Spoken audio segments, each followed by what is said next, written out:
This is from Karnataka. Karnataka Minister Priyank Kharge, who was not given clearance for a visit to the US, has alleged that he's being singled out for refusal and has said he would question the foreign ministry about the treatment. He said that he's going to write to the MEA as to why they had refused support and denied clearances to him. And he's also said that the Chief Minister of my state will also write to Prime Minister Modi. Let's listen in.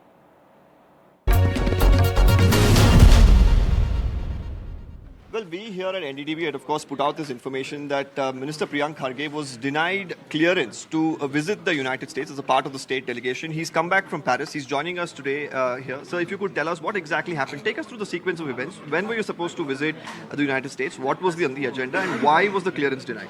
See, I'm not sure on why the clearances were denied. Generally, when a delegation is denied clearances, they give us valid reasons.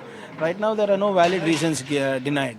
Now, the problem here is that when a delegation that is being led by me does not get clearances, but when the same delegation minus me, only the official officers delegation with the same agenda, same objective is given, gets approved, and a cabinet rank colleague of mine, we send it separately, it gets approved for the same this thing. So I think the MEA has the answering to do, not me. So, but why do you think here, when your name was sent, that approval didn't come in? Because you're saying Mr. Sharad Bachegauda's name was referred later. So what prompted you to think that if you remove your name, probably approvals will come in?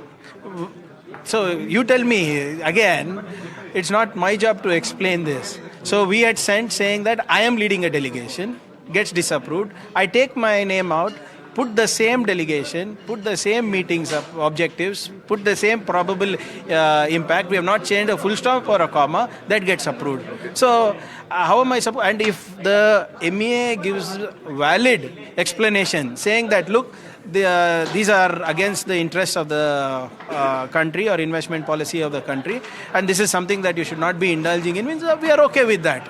Or if they say that this is not the right way to send the proposal, resend it with these things, we are okay with that also. We could have done that also. But not giving us any reason and just stamping a denied thing, I mean, I don't know, it's like as if you are deporting somebody. What kind of a bearing will this have, sir, do you think, in terms of investments coming into the state of Karnataka? See, if the Prime Minister of India is very serious of MAGA plus MEGA equals mega, he needs to ensure that there is an equal playing field for everybody.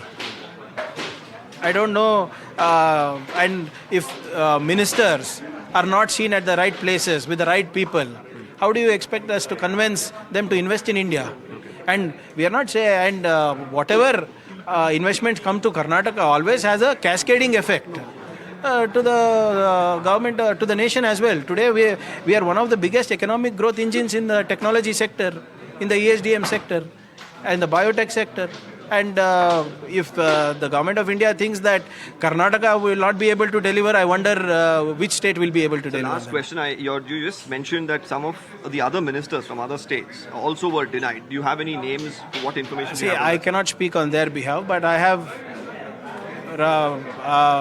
the right information saying that a lot of other state ministers also have been denied such clearances from the government of India. Thank you for speaking to NDTV. Well, that was Mr. Priyank Kharge going on to state that, there have been some serious issues pertaining to his clearance, and that's primarily, he's saying that it was because his name was a part of that, a delegation request that it was not approved by the MEA, and he's saying that he'll seek answers from the centre and from the MEA about the same. With me to journalist Govind, this is Deepak Bopana for NDTV.